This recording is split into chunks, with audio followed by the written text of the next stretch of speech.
Hi everybody, Jesse here from Seattle Boat Company.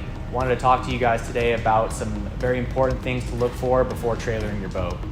One of the first things I want to talk about is the connections and the hitch up of your boat. There's going to be a few different points where the trailer connects to your truck and then where your boat connects to the trailer. Transom tie-down straps are really important. It just makes sure the stern of the boat is fastly secured to the back of the trailer. And then you have your bow winch, which makes sure the bow of the boat is also secured to the trailer. Moving forward, we have all the connections that secure the trailer to the boat, to the truck.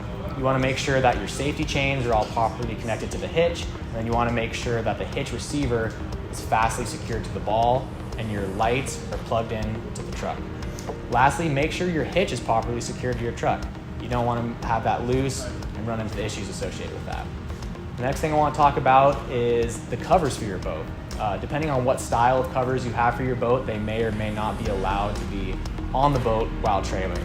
Also, your bimini. If you have a bimini, make sure it is stored and folded away. When you're traveling at highway speeds, that's just a lot of wind pressure on that and can cause issues, tearing, things like that.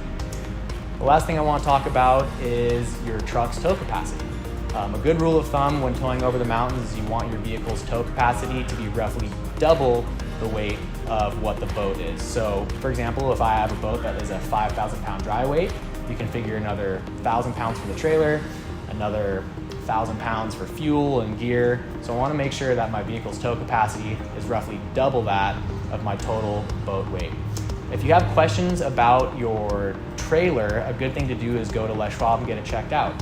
While there, they can look at your trailer's tire tread. They can look and see if your axles have been packed with grease lately. If your axles have been packed with grease lately, there can be a lot of friction and heat, which can cause problems while trailering. So those are some real important things to look for before trailering. I appreciate the time and look forward to talking to you next time.